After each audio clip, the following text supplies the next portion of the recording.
నమస్తే.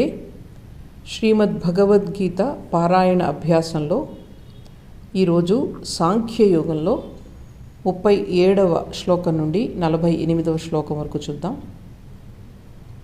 హతో వా ప్రాప్స్యసి స్వర్గం హతో వా ప్రాప్స్యసి స్వర్గం జిత్వా వా భోక్ష్యసే మహీం జిత్వా వా భోక్ష్యసే మహీం తస్మాదుత్తిష్ఠ కౌంతేయ తస్మాదుత్తిష్ఠ కౌంతేయ యుద్ధాయ కృతనిశ్చయః యుద్ధాయ కృతనిశ్చయః హతో వా ప్రాప్స్యసి స్వర్గం జిత్వా వా భోక్ష్యసే మహీం తస్మాదుత్తిష్ఠ కౌంతేయ యుద్ధాయ కృతనిశ్చయః. హతో వా ప్రాప్స్యసి స్వర్గం జిత్వా వా భోక్ష్యసే మహీం తస్మాదుత్తిష్ఠ కౌంతేయ యుద్ధాయ కృతనిశ్చయః. సుఖదుఃఖే సమే కృత్వా సుఖదుఃఖే సమే కృత్వా లాభాలాభౌ జయాజయౌ లాభాలాభౌ జయాజయౌ తతో యుద్ధాయ యుజ్యస్వ తతో యుద్ధాయ యుజ్యస్వ నైవం పాపమవాప్స్యసి నైవం పాపమవాప్స్యసి. సుఖదుఃఖే సమే కృత్వా లాభాలాభౌ జయాజయౌ తతో యుద్ధాయ యుజ్యస్వ నైవం పాపమవాప్స్యసి. సుఖదుఃఖే సమే కృత్వా లాభాలాభౌ జయాజయౌ తతో యుద్ధాయ యుజ్యస్వ నైవం పాపమవాప్స్యసి. ఏషా తే భిహితా సాంఖ్యే ఏషా తే భిహితా సాంఖ్యే బుద్ధిర్యోగే త్విమాం శృణు బుద్ధిర్యోగే త్విమాం శృణు. బుద్ధ్యా యుక్తో యయా పార్థ బుద్ధ్యా యుక్తో యయా పార్థ యయా పార్థ యయాః పార్థ కాదు, బుద్ధ్యా యుక్తో యయా పార్థ బుద్ధ్యా యుక్తో యయా పార్థ కర్మబంధం ప్రహాస్యసి కర్మబంధం ప్రహాస్యసి. ఏషా తే భిహితా సాంఖ్యే బుద్ధిర్యోగే త్విమాం శృణు బుద్ధ్యా యుక్తో యయా పార్థ కర్మబంధం ప్రహాస్యసి. ఏషా తే భిహితా సాంఖ్యే బుద్ధిర్యోగే త్విమాం శృణు బుద్ధ్యా యుక్తో యయా పార్థ కర్మబంధం ప్రహాస్యసి.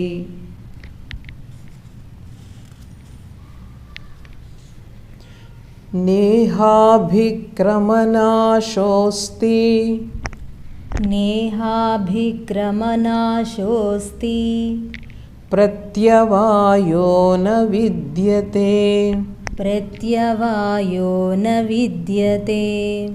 స్వల్పమప్యస్య ధర్మస్య స్వల్పమప్యస్య ధర్మస్య త్రాయతే మహతో భయాత్ త్రాయతే మహతో భయాత్. నేహాభిక్రమనాశోస్తి ప్రత్యవాయో న విద్యతే స్వల్పమప్యస్య ధర్మస్య త్రాయతే మహతో భయాత్. नेहाभिक्रमनाशोऽस्ति प्रत्यवायो न विद्यते स्वल्पमप्यस्य धर्मस्य त्रायते महतो भयात्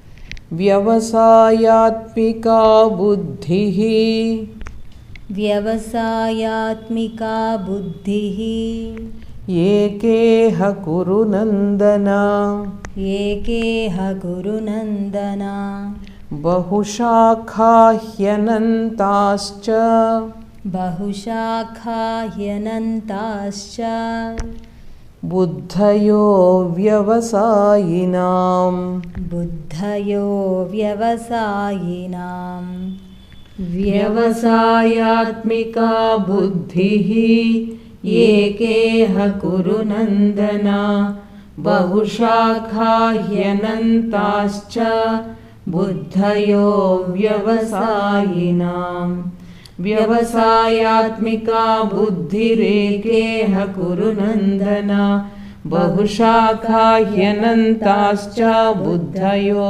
व्यवसायिनाम्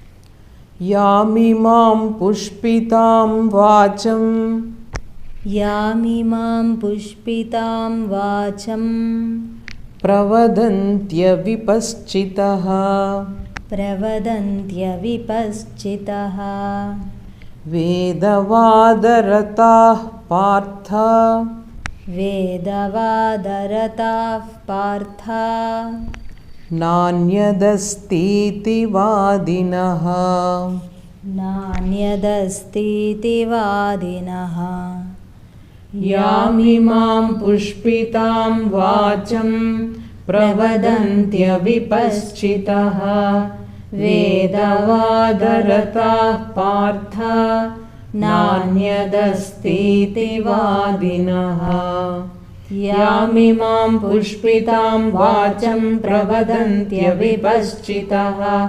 वेदवादरताः पार्थ नान्यदस्तीति वादिनः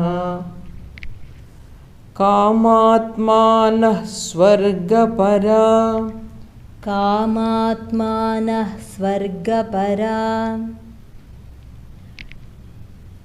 कामात्मानः स्वर्गपरा कामात्मानः स्वर्गपरा నా ఇక్కడ విసర్గ పలకకుండా సాని కొంచెం ఒత్తుగా పలికితే సరిపోతుంది కామాత్మానः స్వర్గపరా कामात्मानः स्वर्गपरा जन्मकर्मफलप्रदां जन्मकर्मफलप्रदां क्रियाविशेषबहुलां क्रियाविशेषबहुलां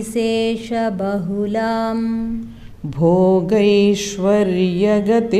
प्रति भोगैश्वर्यगतिं प्रति कामात्मानः स्वर्गपरा जन्मकर्मफलप्रदां क्रियाविशेषबहुलां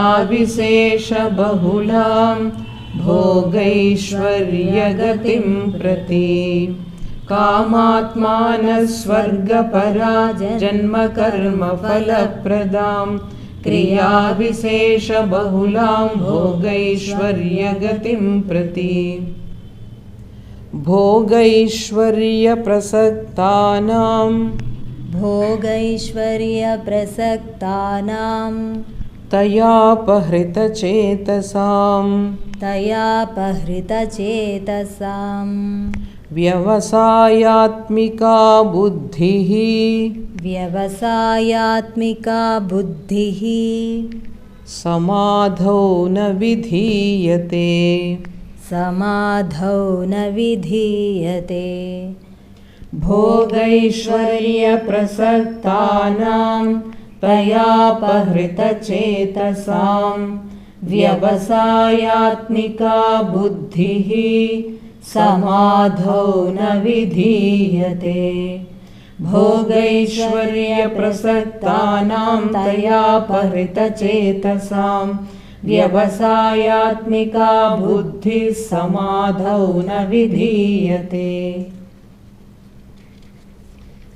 त्रैगुण्यविषया वेदा त्रैगुण्यविषया वेदा निस्त्रैगुण्यो भवार्जुन निस्त्रैगुण्यो भवार्जुन निर्द्वन्द्वो नित्यसत्त्वस्थो निर्द्वन्द्वो नित्यसत्त्वस्थो निर्योगक्षेम आत्मवान् निर्योगक्षेम आत्मवान् त्रैगुण्यविषया वेदा निस्त्रैगुण्यो भवार्जुन निर्द्वन्द्वो नित्यसत्त्वस्थो निर्योगक्षेम आत्मवान् त्रैगुण्यविषया वेदा निस्त्रैगुण्यो भवार्जुन निर्द्वन्द्वो नित्यसत्त्वस्थो निर्योगक्षेम आत्मवान्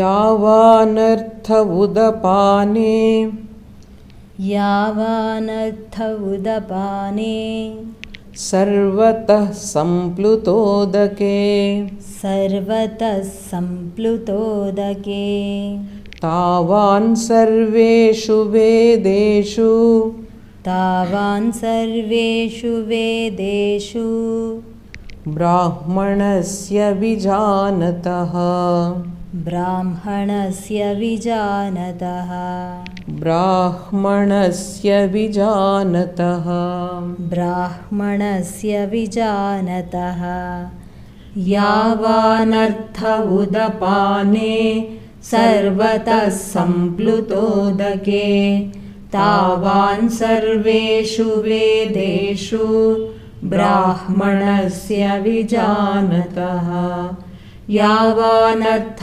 उदपाने सर्वतः सम्प्लुतोदके तावान् सर्वेषु वेदेषु ब्राह्मणस्य विजानतः कर्मण्येवाधिकारस्ते कर्मण्येवाधिकारस्ते मा फलेषु कदाचन मा फलेषु कदाचन मा कर्मफलहेतुर्भूः मा कर्मफलहेतुर्भूः मा ते सङ्गोऽस्त्वकर्मणि मा ते सङ्गोऽस्त्वकर्मणि कर्मण्येवाधिकारस्ते मा फलेषु कदाचन मा कर्मफलहेतुर्भूः मा ते सङ्गोऽस्त्वकर्मणि कर्मण्येवाधिकारस्ते मा फलेषु कदाचन मा कर्मफलहेतुर्भूर्मा ते सङ्गोऽस्त्वकर्मणि योगस्थः कुरु कर्माणि योगस्थः कुरु कर्माणि सङ्गं त्यक्त्वा धनञ्जय सङ्गं त्यक्त्वा धनञ्जय सिद्ध्यसिद्ध्यो समो भूत्वा सिद्ध्यसिद्ध्यो समो भूत्वा सिद्ध्यसिद्ध्योस्समो भूत्वा साकवत्तु सिद्ध्यसिद्ध्योस्समो भूत्वा समत्वं योग उच्यते समत्वं योग उच्यते योगस्थः कुरु कर्माणि सङ्गं त्यक्त्वा धनञ्जय सिद्ध्यसिद्ध्योस्समो भूत्वा समत्वं योग उच्यते योगस्थः कुरु कर्माणि सङ्गं त्यक्त्वा धनञ्जय सिद्ध्यसिद्ध्योस्समो भूत्वा समत्वं योग उच्यते। ॐ शान्ति शान्ति शान्तिः। श्रीकृष्णार्पणमस्तु।